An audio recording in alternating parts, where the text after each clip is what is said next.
Hai, Bob Effendi pada hari Minggu pagi tanggal 20 Oktober 2022. Pagi hari ini saya akan berbicara tentang krisis energi yang sekarang saat ini sedang melanda dunia, khususnya di Eropa. Apa yang terjadi? Apa sebabnya dan apa lesson learn-nya? Yes. Pertama, mari kita lihat apa yang ada terjadi di dunia saat ini akibat dengan krisis energi yang sekarang sedang terjadi di dunia, yaitu inflasi. Inflasi naik di Indonesia, inflasi itu sekarang udah di atas 5%. Di Eropa lebih parah, guys. Di Eropa itu rata-rata di atas 10 sampai 11, ada yang 12%. Di Amerika 9%. Nah, inflasi yang tinggi ini telah menyebabkan harga makanan, harga bensin, dan berbagai macam barang kebutuhan kehidupan itu meroket ke langit. Sehingga banyak working class, masyarakat pekerja pada umumnya di Eropa, khususnya di Jerman, itu sekarang sudah menggerus tabungannya udah habis, sehingga mereka sekarang dapat dikatakan mulai marah kepada pemerintahannya. Terjadi banyak sekali demonstrasi baik di Prancis, baik di Jerman, hampir di seluruh Eropa. Masyarakat kelas bawah, masyarakat pekerja itu rata-rata sekarang sudah mulai turun ke jalan. Bahkan pencurian makanan di supermarket mulai meningkat. Bahkan sekarang di supermarket itu daging dan bahan pokok makanan itu dikasih tag ya, tag kayak kita kalau di ke department store, baju-baju itu biasanya dikasih tag ya. Ini sekarang bahan makanan dikasih tag, guys. Nah, karena terjadi pencurian makanan yang luar biasa sangat tinggi. Nah, demo-demo udah cukup besar, pabrik udah banyak yang mulai tutup. Bahkan 50% daripada pabrik industri metal di Jerman itu sekarang sudah menutup karena cost of energy yang sangat luar biasa besar. Dan BMW salah satu, Volkswagen salah satu istilahnya pabrik kebanggaan Jerman ya, otomobil ya. Jerman itu salah satu kebanggaannya adalah industri otomotif. Volkswagen dengan karyawan lebih dari 300.000 itu sedang berpikir untuk relokasi ke Portugal dan Spanyol. Mengapa? Karena di Portugal, Spanyol itu ada suplai gas yang cukup murah dari Algeria, dari Aljazair ya, itu Afrika. Jadi kunci daripada industri itu adalah energi ya. Itu guys, maksudnya adalah energi itu harus handal dan harus murah. Nah itu sekarang terbukti ya, bahwa bagaimana ketika harga-harga energi itu naik, maka banyak pabrik-pabrik sekarang berpikir untuk merelokasi, either dia tutup atau merelokasi ke negara-negara lain yang dimana ada jaminan pasokan energi yang handal dan murah ya. Sebagaimana tadi saya sampaikan, Volkswagen berencana pindah ke Portugal atau Spanyol. Bagaimana dengan BMW? Pabrik BMW elektrik yang sekarang ada di UK, ada di Inggris, sekarang lagi berpikir untuk pindah ke Cina. Yes, Cina. Nah, jadi suasana ekonomi di Jerman itu sekarang parah banget guys, luar biasa parah. Ya, pengangguran di mana-mana, demonstrasi, pabrik-pabrik tutup dan lain-lain. Nah, inflasi tinggi dan lain-lain. Bahkan sekarang orang mulai, karena sekarang kita udah masuk di Eropa, sudah masuk masa winter, orang mulai membakar kayu. Kenapa? Karena pemerintah itu menurunkan termostat karena gas mereka sekarang dari Rusia sudah di stop, maka nggak ada gas lagi. Maka sekarang pemerintah Jerman meminta kepada masyarakat untuk mengkonserv, untuk berhemat gas ya. Caranya adalah dengan menekan termostat, merendahkan termostat, sehingga sekarang masyarakat Jerman yang sudah masuk winter, alhamdulillah winternya itu nggak terlalu belum terlalu dingin ya, belum jatuh sampai minus, itu meminta mereka untuk pakai jaket winter di dalam rumah. Yes guys, pakai jaket winter di dalam rumah, bayangkan. Dan kalau yang punya perapian, membakar kayu bakar. Nah, jadi sekarang temperatur di rumah itu diatur ya. Jadi di rumah itu, ketika kita tinggal di rumah di Jerman atau di negara-negara Eropa, kita tidak bisa tinggal dengan nyaman guys, karena temperaturnya luar biasa cukup dingin ya, cukup dingin, sehingga kita tetap harus pakai jaket gitu ya. tetap harus pakai jaket. Juga pemerintah Jerman menganjurkan untuk tidak terlalu sering mandi air panas gitu ya. Jadi mandi diatur, mencuci pakaian juga diatur, karena sekarang supply gas itu supply gas itu sangat terbatas ya. Yang ada sekarang hanya yang ada di storage gitu ya. Karena gas Rusia itu sekarang sudah ditutup gitu ya. Nah, itulah yang terjadi. Nah, lalu apa yang terjadi? Akhirnya sekarang Eropa itu membakar batu bara besar-besaran. Betul guys, harga batu bara sekarang selangit sampai di atas $300 per ton. Dan import batu bara ke Eropa itu sekarang tertinggi dalam sejarah. Bahkan Eropa sekarang import ke Eropa naik 40% dari tahun-tahun sebelumnya gitu ya. Tertinggi dalam sejarah sekarang ya. Mereka membeli batu bara, Eropa membeli batu bara itu sekarang udah nggak nanya-nanya harga lagi guys, sudah nggak tawar-menawar, kirim gitu, berapapun jumlahnya, berapapun harganya, bakar batu bara, karena mereka nggak punya pilihan. Pertanyaannya, kemana renewables gitu, kemana? Katanya bisa menggantikan energi primer. Kenapa mereka harus bakar batu bara? Nanti kita bahas itu. Jadi sekarang batu bara tiba-tiba sekarang bicara climate change hilang ya, target emisi lempar ke jendela ya, karena ya sekarang batu bara gila-gilaan gitu ya. Itulah kenapa sekarang batu bara harganya nggak turun-turun, udah hampir jalan setahun sekarang. Udah hampir jalan setahun di atas $300 ya, hampir di atas $300 sejak bulan November 2021. Yes, bahkan bukan November, bahkan batu bara naik itu sejak bulan September 2021 ya, September, di mana sebelum ada invasi Rusia kepada Ukraina. Nah, banyak orang mengatakan krisis energi ini terjadi karena invasi di Ukraina. Jawabannya salah guys, itu tidak betul. Kita harus ingat, tadi saya sudah sampaikan bahwasanya harga batu bara dan harga gas itu naik meroket itu pada tahun 2021 September, mulai dari Agustus itu mulai merangkak harga batu bara, begitu juga gas, dan akhirnya tembus di bulan November harga batu bara tembus $200 guys ya, dimana satu tahun sebelumnya kira-kira di tahun 2020 itu harga batu bara di dunia itu masih kira-kira di $70-80 ya. Nah, itulah yang menyebabkan akhirnya di akhir 2021 karena harga batu bara tembus $200 di Desember ya, bahkan tembus $260 per ton, $260 per ton guys. Sementara PLN membeli batu bara cuman $70 per ton ya. Nah, sehingga pada saat itu di bulan Desember 2021 tiba-tiba PLN ESDM panik ya. Karena kenapa? Stockpile batu bara itu tinggal beberapa hari lagi guys, betul. Tinggal beberapa hari lagi. Banyak orang yang nggak sadar saat itu adalah sebuah ancaman ya.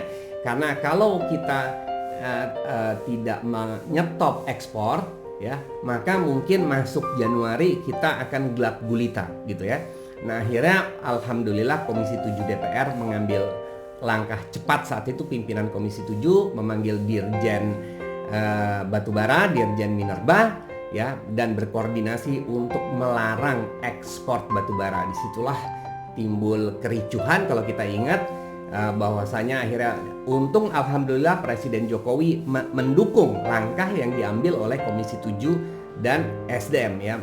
Walaupun banyak para pejabat saat itu, para pimpinan partai yang memang punya kepentingan, hampir semua pejabat kita lah ya, hampir semua pejabat kita, elit politik kita sebenarnya adalah pemain batubara semua.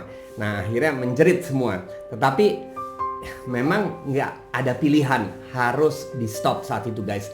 Kenapa? Karena hampir semua orang akhirnya lebih baik membayar penalti yang sekitar $5-10. Saya juga agak lupa, nggak paham berapa, kira-kira antara $5-10 lah ya. Dengan harga $70 maka masih mereka total bayar dengan yang seharusnya $70 ke PLN tambah penalti $80-90. Sementara harga di Eropa itu udah $260. Jadi lebih baik mereka bayar penalti dan menjualnya ke Eropa. Tetap mereka jauh lebih untung. Untung saat itu di stop dan akhirnya dirobahlah konsep DMO itu. Tadinya DMO itu dihitung setahun, maka akhirnya dihitung per bulan gitu ya. Jadi kalau dia bulan ini nggak nyuplai, maka bulan depannya lagi dia harus tidak boleh mengekspor batubara. Sehingga selamatlah, amanlah stok batubara kita. Nah, stok batubara itu dihitung sekitar 21 hari. Jadi anything di bawah 21 hari itu dianggap stok tidak aman. Nah, bayangkan saat itu tinggal beberapa hari, guys. Yes, betul, tinggal beberapa hari. Nah, jadi kita tahu bahwasanya itu bukan karena harga batubara ya, bukan karena invasi Ukraina, karena Rusia menginvasi Ukraina itu di bulan Januari. Nah, krisis itu terjadi di bulan November. Nah, krisis diperparah ketika kita di bulan November itu, di mana sejak bulan Agustus 2021 Rusia sudah mengurangi volume suplai gasnya ya, karena dikatakan alasan-alasan teknis. Nah, jadi hampir 40% ya energi di Eropa itu disuplai dari gas Rusia, hampir sekitar 40%-an gitu ya. Nah, totalnya yang disuplai itu sekitar 58 BCM ya, dari Rusia melalui 4 gas, ada yang melalui Ukraina, ada yang melalui atas, dan yang terbesar adalah yang namanya Nord Stream 1. Nah, Nord Stream 2 udah dibangun tapi belum sempat di commissioning ya, belum sempat dijalankan, baru Nord Stream 1. Jadi suplai gas itu dikurangin sekitar 20%-an, 20-30%, 20% ya, karena alasan-alasan teknis, sehingga Rusia mengatakan kepada Jerman bahwasanya gas harus diturunin suplainya karena ada kerusakan turbin dan lain-lain lah, macam-macam alasan-alasan yang sifatnya teknis. Nah, sehingga pada saat itu Eropa kekurangan pasokan energi. Nah, sudah kekurangan pasokan energi karena gasnya dikurangin sekitar 20%-an, diperparah lagi guys. Jadi kalau yang disebut namanya the perfect storm adalah suatu keadaan di mana semua hal yang dapat terjadi, semua hal yang merugikan dapat terjadi, semua berbenturan, bam, adalah yang disebut Dunkelflaute ya guys. Dunkelflaute itu adalah bahasa Jerman, adalah istilah ya yang dipakai oleh orang-orang Jerman, di mana satu periode atau satu musim di mana tidak ada angin dan tidak ada matahari ya guys. Nggak ada angin, nggak ada matahari. Orang Jerman mengatakan namanya Dunkelflaute. Mereka tahu nggak ada angin dan matahari gitu ya. Dan ternyata Dunkelflaute di akhir 2021 itu cukup panjang, itu sekitar 6 bulan. Nah, sehingga total angin yang menyuplai listrik dari angin itu PLTB yang menyuplai ke Jerman itu totalnya sekitar hampir 40%. Ya, jadi rata-rata itu 30-35% listrik Jerman itu dari angin. Tiba-tiba anjlok guys, anjlok menjadi hanya 5%. Ya, berarti mereka kehilangan listrik dari angin, kira-kira kehilangan sekitar 30%, lalu listrik dari suplai gas kehilangan 20%, maka total itu Jerman kehilangan energi sekitar 50%. Yes, Eropa bukan hanya Jerman ya, Eropa itu kehilangan kurang lebih antara 40-50%. Dan ini sangat fatal guys, mengingat pada saat itu musim udah masuk winter 2021. Nah, inilah yang menyebabkan akhirnya bam, harga batubara meroket karena semuanya akhirnya bakar batubara. Bam, harga gas akhirnya meroket karena semua orang gas itu akhirnya highly in demand, karena saat itu gas Rusia yang luar biasa murah-murah banget itu tiba-tiba nggak ada, sehingga mereka import LNG dan lain-lain gitu ya. Nah, jadi akhirnya meroket harga-harga itu.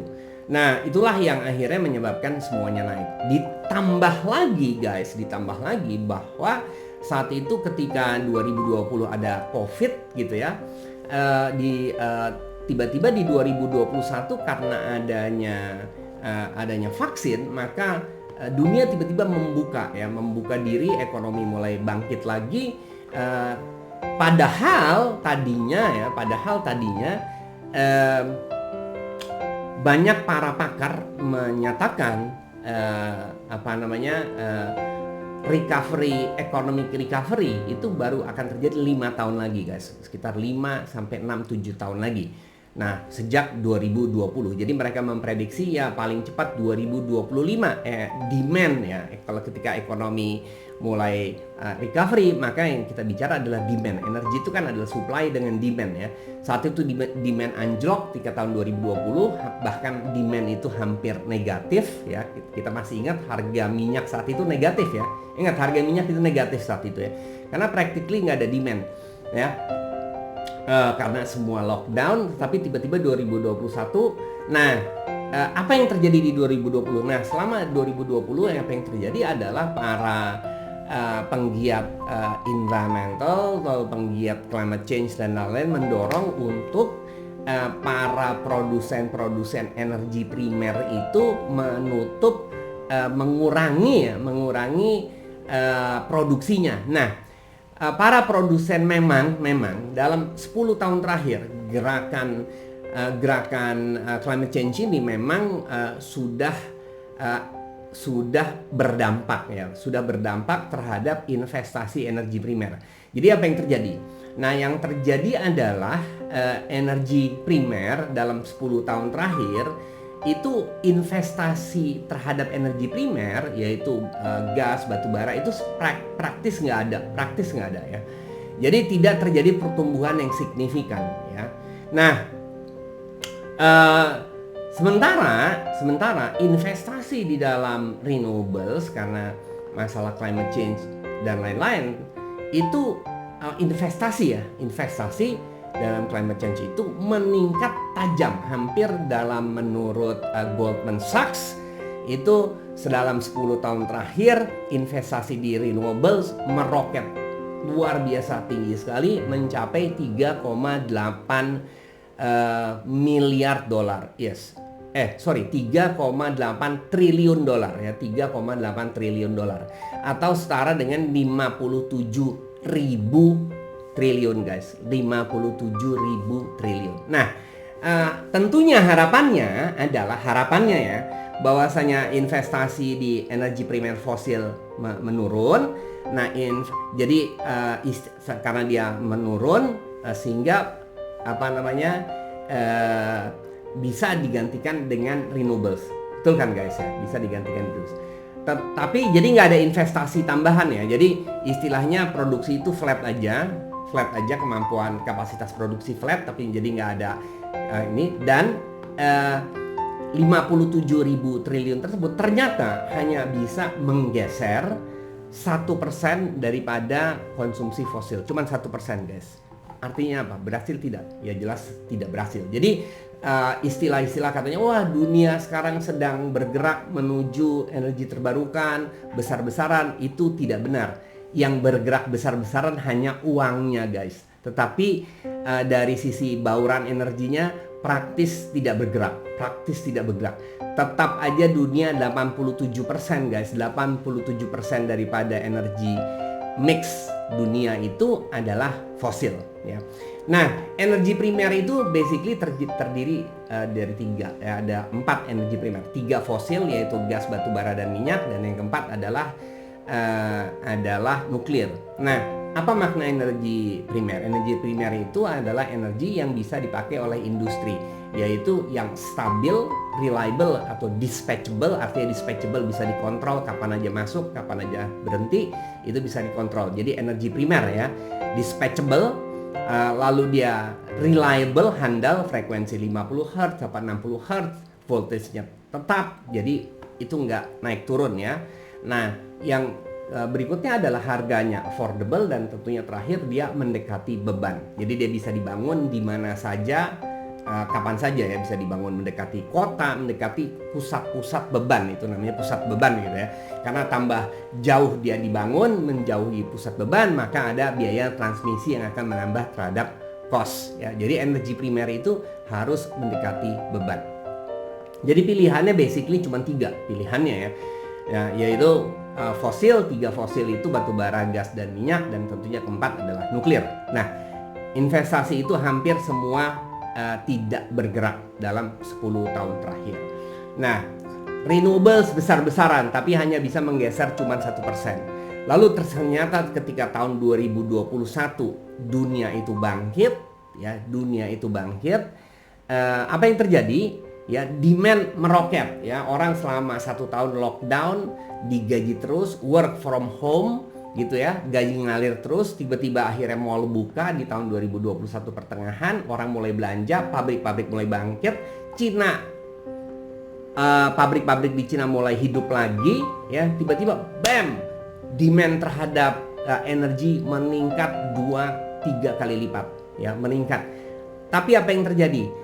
Nah, yang terjadi dua hal. Karena dalam 10 tahun terakhir memang karena push terhadap climate change dan energi transisi, maka saya katakan investasi itu datar, flat basically, ya. Udah investasi flat dalam 10 tahun terakhir, tiba-tiba masuk 2020, dipikir masih 5 tahun lagi, dan didesak untuk menutup beberapa fasilitas produksi, ya, dan infrastruktur termasuk aset dan lain-lain, maka kapasitas produksi energi primer itu merosot jauh. Nah, tiba-tiba demand naik, meloncat. Ketika demand naik, supply nggak bisa ngejar, guys. Kenapa? Lapangan-lapangan minyak udah ditutup, lapangan-lapangan gas sudah ditutup. Salah satu lapangan gas terbesar di Eropa itu adalah Groningen, adalah di Belanda. Itu juga udah ditutup karena tekanan climate change dan lain-lain gitu ya. Dan lapangan-lapangan gas juga di North Sea di Inggris Utara sana juga udah mulai pada ditutup-tutupin, karena basically adalah tekanan climate change, katanya transisi energi, kita perlu melakukan transisi energi dan lain-lain, sehingga akhirnya hampir semua fasilitas produksi, aset dan lain-lain itu ditekan. Dan ketika akhirnya demand itu naik, supply tidak bisa mengejar, guys. Ditambah lagi yang tadi saya katakan bahwasanya pipa gas Rusia itu volumenya dikurangin, dan ditambah parah lagi terjadi Dunkelflaute. Jadi 3 hal ini, guys. Pertama adalah lack of energi primer, jadi shortage of energy primer karena tekanan daripada transisi energi selama 10 tahun terakhir. Yang kedua adanya volume gas dari Rusia itu diturunkan di 2021. Yang ketiga adanya Dunkelflaute.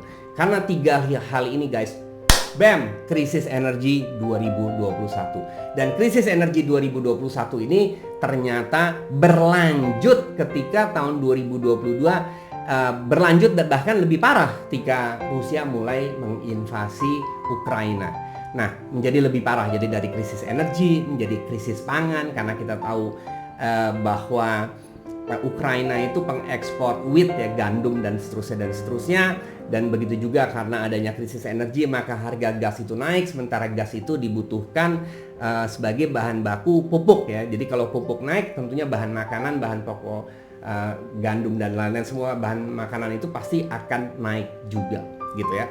Nah, akhirnya menjadi lebih parah. Dari krisis energi menjadi krisis pangan, menjadi krisis ekonomi. Ada 3 krisis, guys. 3 krisis, ya. Krisis energi, krisis ekonomi, dan krisis pangan. Ini tidak pernah terjadi dalam sejarah manusia saat ini. Minimum selama saya hidup, saya udah hampir 60 tahun dan saya nggak pernah ada 3 krisis bersamaan, ya. 3 krisis sekarang ini. Nah, sehingga keadaan ini menjadi parah sekali. Nah, jadi apa yang kita bisa lihat, lesson learn-nya apa sih dari keadaan ini? Ternyata yang lesson learn pertama yang kita lihat bahwasanya, ya, krisis energi ini adalah dipicu karena upaya daripada negara-negara di Eropa untuk terburu-buru melakukan transisi energi dan mengurangi investasi di dalam energi primer untuk menggantikan kepada energi terbarukan. Karena katanya energi terbarukan bisa menggantikan energi primer. Buktinya apa? Buktinya tidak bisa, guys. Jadi kalau ada satu hal proven atau lesson learn daripada krisis energi ini adalah bahwa, ya, renewables itu tidak bisa menggantikan energi primer. Nggak bisa, guys. mau pakai baterai, mau pakai smart grid, tetap tidak bisa. Eropa itu memiliki jumlah baterai terbesar di dunia, ternyata nggak menolong juga. Ketika Dunkelflaute, ya kemana, tetap nggak bisa gitu ya. Jadi itu adalah lesson learn pertama ya, bahwasanya dunia tetap membutuhkan energi primer fosil. Itu belum bisa tergantikan saat ini, kecuali mungkin nuklir gitu ya. Nah, lesson learn kedua apa? Lesson learn kedua ya, ternyata energy security itu penting. Energy security, affordability itu ternyata penting gitu ya. Dulu ketika belum terjadi krisis ya, orang nggak pernah bicara energy security. Energy security itu apa sih? Energy security itu artinya berapa banyak batu bara saya ada di stockpile yang saya bisa lihat, berapa banyak gas saya yang ada di storage yang saya bisa lihat, yang saya langsung bisa tarik, berapa banyak minyak saya yang ada di storage yang saya bisa lihat di luar, itu yang saya bisa langsung alirkan dan saya bisa bakar langsung menjadi energi gitu ya. Berapa banyak itu? Ternyata dulu masalah energy security tidak pernah, walaupun itu semua orang tahu bagian penting daripada ketahanan energi, tetapi as if itu dikesampingkan, bahwa diremehkan. Why? Karena jelas yang didorong-dorong itu adalah renewables. Renewables itu tidak bisa memberikan energy security. Energy security itu artinya harus predictable. Saya harus tahu saya punya stok batubara 21 hari. Artinya selama 21 hari pabrik saya aman beroperasi. Sementara renewables kan enggak. Apakah bisa menjamin? Oke. Selama 21 hari PLTB angin saya, pembangkit listrik angin saya akan terus beroperasi. Bisa saya jamin? Jelas nggak bisa. Atau saya bisa menjamin selama 21 hari matahari akan terus bersinar. Bisa saya jamin? Jelas nggak bisa. Jadi renewables itu guys nggak bisa memberikan jaminan pasokan supply of energy ya. Belum masalah intermittensinya, kita nggak usah bahas lah. Masalah intermittensinya naik turunnya yang akhirnya mengganggu terhadap grid ya. Jadi energy security itu menjadi akhirnya muncul. Yang kedua, affordability itu akhirnya sekarang menjadi isu penting, karena tiba-tiba ketika harga energi naik, orang baru sadar, wow, energi itu harus murah. Itulah yang menyebabkan kenapa akhirnya Volkswagen akan berencana merelokasi ke Portugal atau Spanyol, karena harga gas di sana jauh lebih murah karena mereka memiliki pasokan gas dari Algeria. Jadi Afrika, pipa gas dari Algeria itu nyebrang sampai ke Portugal dan Spanyol. Nah, yaitu murah. Dulu ya, ketika kita belum terjadi krisis, orang selalu bilang, energi nggak harus murah, kita lebih penting menyelamatkan bumi, maka segala macam tetek bengek itu. Ternyata itu doesn't work. Energi itu tetap harus murah untuk bisa menopang ekonomi dan industri gitu ya. Nggak bisa, energi itu nggak bisa mahal ya. Itu adalah lesson learn yang kedua. Nah, yang ketiga baru terakhir ternyata energi itu ternyata harus bersih guys ya. Orang baru sadar ternyata bersih itu bukan di depan. Kenapa? Kalau ternyata memang bersih itu harus di depan, maka sekarang Jerman tidak mungkin import batu bara. Ya kan? Ya mereka berkorban aja, pasang aja angin dan surya, pasang aja baterai sebesar-besarnya. Ternyata enggak, akhirnya mereka bakar batu bara supaya orang tidak kedinginan, supaya pabrik-pabrik tetap bisa membuka. Jadi ujungnya apa? Energy security itu maha penting guys. Kedua adalah affordability. Ketiga baru setelah energy security, affordability, reliability terpenuhi, barulah yang ketiga adalah bersih guys ya. 3 hal ini harus dipenuhi dulu gitu loh, bukan yang bersih dahulu. Kalau memang bersih dahulu, buktinya Jerman dan negara-negara Eropa sekarang nggak peduli kok. Walaupun mereka datang akhirnya ke COP27, mereka berceramah, negara-negara berkembang, Indonesia, Malaysia, negara-negara Afrika, kalian berhenti pakai batu bara. Loh, kenyataannya lo sendiri masih pakai batu bara guys. Mereka sendiri masih batu bara. Lalu mereka berceramah untuk nyetop pakai batu bara. Ini kan namanya kemunafikan ya, menurut saya kemunafikan. Nah, Negara-negara berkembang tentunya seperti Indonesia, oke, gue stop pakai batu bara, tapi mana duitnya? Kasih gue duit. Karena prinsip daripada polluters pay, ya, polluters. Jadi negara-negara barat ini negara-negara maju, negara-negara yang sudah kayak Eropa dan Amerika, Jepang, Korea Selatan yang memang lebih maju dan lebih dahulu mencemari.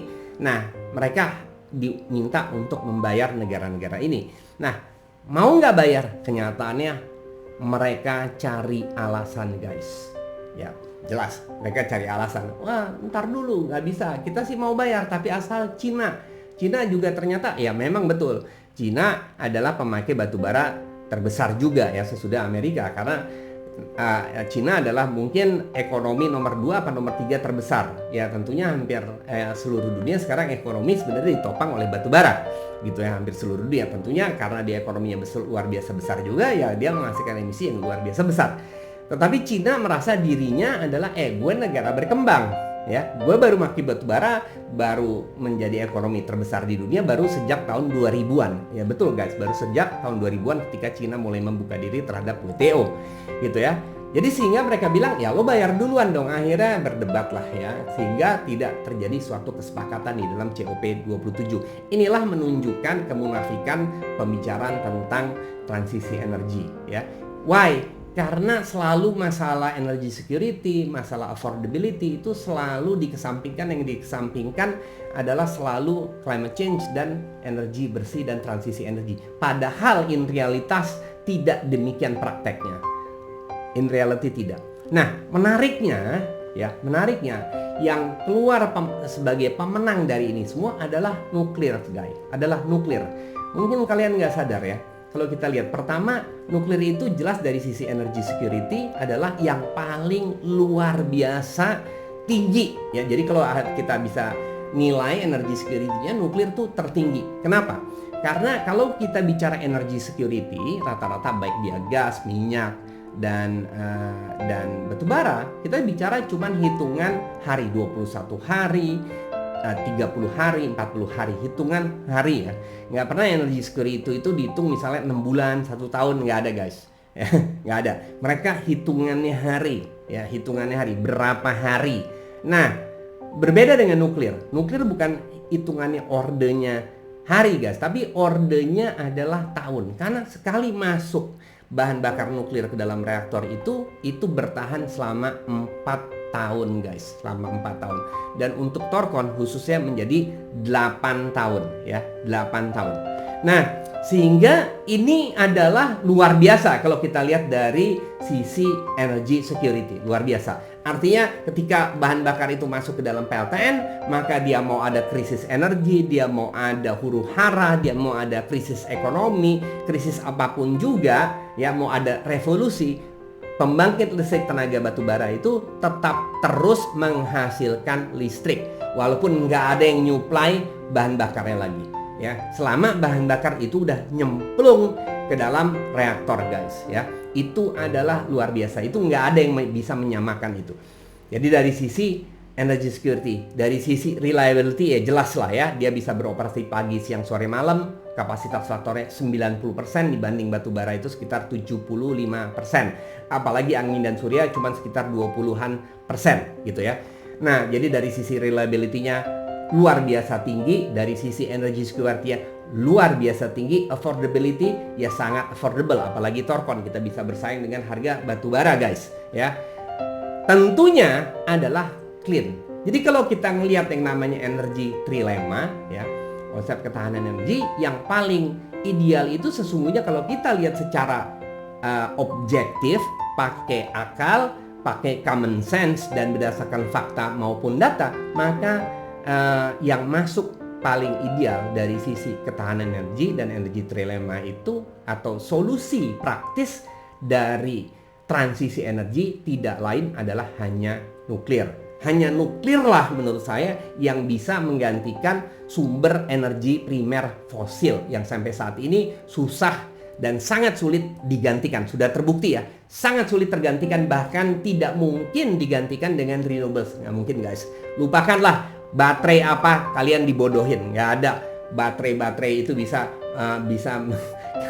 udah deh, lupain aja. Orang kalau masih bicara baterai sebagai storage dan dengan renewables plus baterai bisa menggantikan batu bara, you are stupider than I thought gitu ya. Lo lebih bodoh daripada apa yang gue pikir gitu ya. Baterai itu dipakai hanya untuk mengganjal frekuensi, bukan untuk mempertahankan jangka panjang gitu ya. Baterai itu dipakai paling 2, 3, 4 jam sambil nunggu backupnya. Biasanya begitu renewables itu hilang listriknya karena dia angin berhenti atau matahari yang nggak ada, maka baterai itu naik supaya frekuensi nggak jatuh ya, sambil nunggu backupnya yang biasanya gas, untuk gasnya bisa naik. Ketika gasnya naik, baterainya itu biasanya dilepas gitu ya. Nah, jadi yang akhirnya terbukti akhirnya sebagai pemenang adalah nuklir. Nah, itu terbukti bahwasanya negara-negara maju itu sekarang yang punya PLTN gencar mulai komitmen untuk membangun PLTN lagi guys. Yaitu Inggris ya, dengan sekarang Perdana Menteri yang terbaru itu PM Sunak ya. Itu juga sebelumnya Liz Truss, sebelumnya Boris Johnson, itu semua komit bahwasanya Inggris akan terus membangun PLTN besar-besaran. Akan terus. Inggris sudah cukup lama 20-30 tahun nggak membangun PLTN. PLTN sekarang yang ada satu lagi dibangun tapi udah hampir 10 tahun belum selesai, bentar lagi akan selesai. Begitu juga Prancis. Prancis walaupun 75% itu adalah nuklir, tapi sudah juga hampir 20 tahun nggak pernah membangun PLTN, sehingga sekarang Presiden Macron berkomitmen untuk terus membangun PLTN baru dan yang akan difokuskan kepada PLTN SMR generasi keempat guys, yes, generasi keempat. Nah, salah satunya adalah molten salt reactor sebagaimana yang akan dibangun oleh PT Torkon Power Indonesia. Nah, lalu Swedia, Polandia, negara-negara Eropa itu semua, bahkan Jerman lah, dari tadi kita ngomong Jerman ya. Jerman ada 3 PLTN yang terakhir yang harusnya ditutup tahun ini, tapi karena desakan masyarakat dan mereka menyadari bahwa kalau misalnya 3 PLTN ini ditutup, maka krisis energi akan bertambah parah. Maka akhirnya Jerman memutuskan untuk menunda penutupannya sampai April 2023 ya. Nah, tentunya kita semua tahu kalau Jerman punya pilihan lain ya, tanpa kalau ada pilihan lain selain PLTN, mereka pasti pakai ya. Kenyataannya nggak ada pilihan lain. PLTN harus tetap beroperasi, dan juga itu adalah desakan masyarakat Jerman sekarang sudah sangat pro PLTN. Mereka menjadi lebih realistis dibanding pemerintahannya sendiri guys, gitu ya. Nah, begitu juga negara-negara seperti Jepang PM Fumio Kishida gitu ya, yang baru dilantik kemarin ini. Mereka Jepang yang pernah trauma katanya terhadap Fukushima, mereka sudah get over it, sudah move on, udah nggak membicarakan lagi Fukushima. Mereka bahkan menjadikan PLTN itu atau nuklir menjadi tulang punggung, kata PM Kishida ya. Kata PM Kishida mengatakan tulang punggung dari program transisi energi. Jadi mereka akan mengandalkan nuklir untuk mencapai net zero emisi, bukan renewables guys, tetapi nuklir. Begitu juga dengan Presiden Korea Selatan yang sekarang juga baru terpilih. Mereka sebagaimana diketahui juga baru dilantik Presiden Korea Selatan tahun lalu. Nah, Presiden Korea Selatan yang sebelumnya itu adalah anti nuklir, nah sekarang menjadi yang baru sekarang adalah pro nuklir, bahkan akan mulai berkomitmen membesarkan lagi industri nuklir dan mengembangkan lagi nuklir secara besar-besaran. India, Cina, dan yang lebih dekat daripada Indonesia adalah Filipina. Presiden Filipina yang baru terpilih yaitu Ferdinand Marcos Jr., yaitu anak daripada Presiden Filipina yang digulingkan tahun 70-an, yaitu Ferdinand Marcos, berkomitmen mengatakan dalam pidatonya State of the Union Address di depan parlemen, mengatakan Filipina akan go nuklir, akan memanfaatkan nuklir gitu ya. Kan mereka udah punya satu PLTN tapi nggak pernah dioperasikan, yaitu PLTN Bataan. Jelas kalau kita lihat daripada apa yang terjadi setelah krisis energi ini, bukan setelah ya, bahkan masih ada krisis energi, pemenangnya adalah nuklir. Itu nggak bisa dibantah guys.